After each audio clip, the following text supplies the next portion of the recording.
या निर्णयाचा अंमलबजावणी करून गेले 10 ते 11 महिन्यापूर्वी कॅनल वरून म्हणजे 4 ते 5 किलोमीटर वरून त्यांनी पाईपलाईन करायचा विचार केला आणि स्वखर्चाने 5.5-6 कोटी रुपये खर्च करून या ठिकाणी पाईपलाईन आणल्या. पाईपलाईन आणल्यानंतर शासनाने ज्यावेळेस वीज कनेक्शनसाठी आम्ही सर्व मंडळी त्या ठिकाणी गेलो त्यावेळेस असं उत्तर आलं की कृषी पंपांना वीज कनेक्शन बंद केलेले आहे, तुम्हाला जर पाहिजे असेल तर सोलर लावून त्यानुसार तुमचे वीज पंप चालवा. आणि कुठलंही आमचं ऐकून न घेता एकदम असं आरेरावीची भाषा करून त्या ठिकाणी अधिकारी आमच्या शेतकऱ्या बांधवांशी बोलत असतात. आणि या सर्वाचा विचार करून ग्रामस्थांनी असा निर्णय घेतला की आपण हे सर्व कायदेशीर मार्गाने आणि लोकशाही मार्गाने या ठिकाणी आंदोलन करू. आज 1 दिवसीय लाक्षणिक उपोषण या ठिकाणी करायचा निर्णय घेतला. सकाळी मुक्ताबाई मंदिरापासून त्या ठिकाणी रॅलीला सुरुवात झाली आणि पंचांच्या पानावर या ठिकाणी मंडळी सगळे आलो. त्यामध्ये उपस्थितांची संख्या 700 ते 800 होती. सकाळी महिला सुद्धा मोठ्या संख्येने या ठिकाणी उपस्थित होत्या. 9 लाईनीतील प्रत्येक प्रतिनिधी या ठिकाणी सकाळपासून या ठिकाणी लाक्षणिक उपोषणासाठी बसून आहे. आणि हे सर्व करत असताना या ठिकाणी अनेक शासकीय अधिकारी येऊन गेले. आणि आताच आपल्या शिरूर लोकसभा मतदारसंघाचे प्रथम खासदार पुणे माडाचे अध्यक्ष आदरणीय शिवाजीराव दादा आढळराव पाटील या ठिकाणी आले. प्रथम दादांचं सहर्ष ग्रामस्थांचं सहर्ष स्वागत.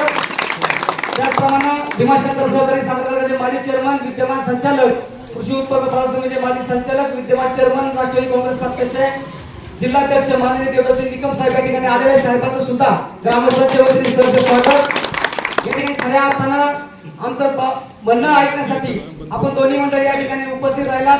खरं सांगायचं झालं तर शेतकरी बांधव खूप मेटाकुटी आलेला आहे. कर्ज काढून म्हणजे प्रत्येक शेतकऱ्याने या ठिकाणी आपल्या शेतीवरती असेल घरावरती असेल कर्ज काढलेलं आहे. आमच्या काही लोकांनी स्वतःच्या बायकोच्या गळ्यातलं मंगळसूत्र या ठिकाणी घाण ठेवलं आणि त्या कर्जातून पाईपलाईनसाठी पैसे भरले. आणि सुरुवातीला आम्ही ज्यावेळेस शासनाकडे पाणी परवान्यासाठी गेलो त्यावेळेस त्यांनी आम्हाला पाणी परवाने दिले. 20 पाणी परवाने घेऊन आम्ही लाईनी केलेल्या आहेत. आणि आता वीज कनेक्शनसाठी गेल्यानंतर MSEB बोर्ड त्या ठिकाणी आढळतो सोलर घ्या म्हणतं. सोलरचा जर विचार केला तर त्या ठिकाणी कॅनलवरती जागा कुठली उपलब्ध नाही. आता आहे तर सोलर एक प्रायोगिक तत्वावरती द्रोणगिरी मळ्याची सिंचन योजना त्या ठिकाणी प्रायोगिक तत्वावरती चालू केलेली आहे. ते सुद्धा कॅनलवरती बसवलंय. परंतु त्या ठिकाणी कुठल्याही प्रकारचं पाण्याची फोर्स त्या द्रोणगिरी मळा 3 किलोमीटर मध्ये येत नाही आणि त्या ठिकाणी अजिबात येत नाही, सपाटीवरती आहे. जर तीच सोलरवरती चालवायचं पाणदाराच्या ठिकाणी म्हटलं तर 11,000 फूट त्या ठिकाणी लाईन आहे आणि 120 हेड आहे. धरगदरा म्हणलं तर 4-4.5 फुटाची ती लाईन आहे. म्हणजे कुठलंही आम्हाला ती योजना सक्सेस होणार नाही.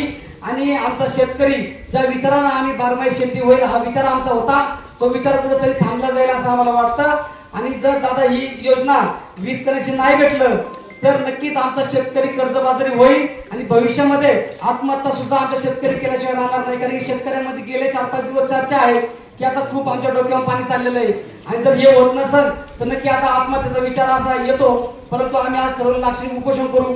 ते जर आम्ही आज उपोषण केलेलं आहे 10 मार्च रोजी सकाळी आम्ही ग्रामसभा झाली. ग्रामसभेमध्ये आमचे काही 5-6 ठराव झाले. त्या ठरावामध्ये ठराव क्रमांक 1 होता की सोलरला पूर्णतः विरोध, कुठल्याही प्रकारचा आम्हाला स्वरूप नकोय, आम्हाला दिलं तर वीज कनेक्शन पाहिजे.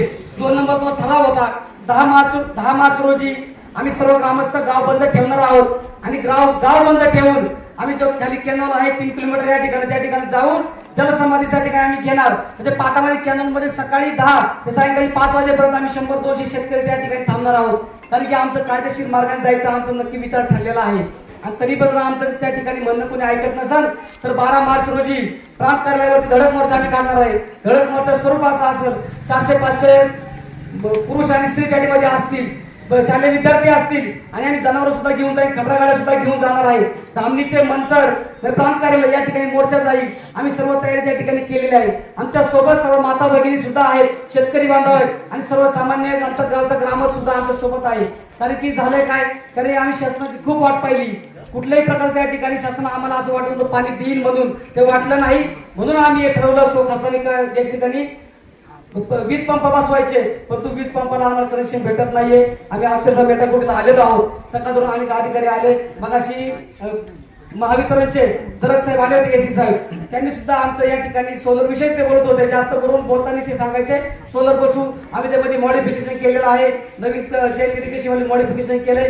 चांगलं पाणी मारील, डिस्चार्ज तुम्हाला त्या ठिकाणी पाण्यात चांगला भेटेल. परंतु आम्हाला कुठलाही त्यामध्ये यशस्वीता वाटत नाही. त्यामुळे दादा आणि चेअरमन साहेब आपल्याला विनंती आहे की तुम्ही दोन्ही मंडळी आमचा हा प्रश्न नक्की आपण विधानसभेपर्यंत त्या ठिकाणी आता हाऊस चालू आहे त्या ठिकाणी मांडावा आणि धारणीच्या विषयावरती पाहणाऱ्याच्या आपल्या विषयावरती एक लक्षवेधी त्याच्यामध्ये मांडली तर नक्की त्यावरती काहीतरी त्या ठिकाणी निर्णय होईल असं आम्हाला वाटतं. मगाशी या ठिकाणी अनेक नेते येऊन गेले त्यामुळे जगदीश दरेकर होते, अजितराव चव्हाण होते. त्यांनी या ठिकाणी आम्हाला सांगितलं की शनिवारी आपल्याला मुंबई या ठिकाणी मिटिंगला जायचं आहे. एकनाथ शिंदे साहेबांनी वेळ दिलेली आहे त्या ठिकाणी सुद्धा आम्ही जायच्या विचारामध्ये आहे. त्यानंतर आता चेअरमन साहेबांनी जयंत पाटील साहेबांना या ठिकाणी फोन केला होता, स्पीकर ऑन होता. जयंत पाटील साहेबांना सगळं माहिती सांगितली. त्यांनी पण 6-7 मिनिटं एवढ्या व्यस्त कार्यक्रमातून ऐकून घेतलं आणि त्यांनी सांगितलं तुम्ही मला माझ्या नावाने पत्र पाठवा आणि ते पत्र मी नक्कीच अध्यक्षांना देईन आणि अध्यक्षांना नक्कीच ही लक्षवेधी मांडण्यासाठी मी त्यांना प्रवृत्त करेन आणि मी हे करत असताना वळसे पाटील साहेबांशी सुद्धा त्या ठिकाणी बोलेन आणि या विषयावरती वळसे पाटला सुद्धा मी बोलायला लावणार आहे. म्हणजे एकंदरीत आजच्या ह्या आपल्या लाक्षणिक उपोषणाचा मला शेवट असं वाटतं छान गोड होत आहे.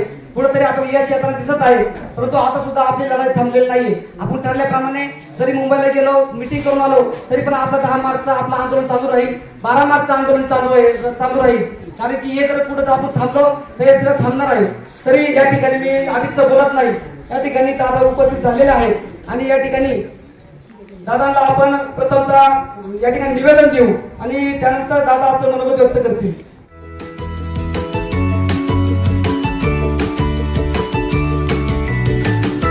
बातम्या शेतीच्या, बातम्या मातीच्या,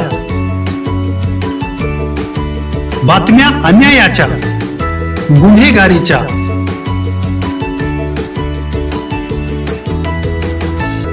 राजकारणाच्या आणि समाजकारणाच्या, शोषणाविरुद्ध बुलंद आवाज, जनसामान्यांच्या हुंकाराची गाज, सत्कार्याला प्रोत्साहन, दुष्कृत्याला अनुशासन, निर्भीड, निस्पृह, सडेतोड, बेधडक आणि रोखटोक म्हणजेच विघ्नहर टाइम्स. शोध बातमीचा, ध्यास सत्याचा. आपलं चॅनल, आपली बातमी. सबस्क्राईब तर कराच पण बेल आयकॉनवर क्लिक करायलाही विसरू नका.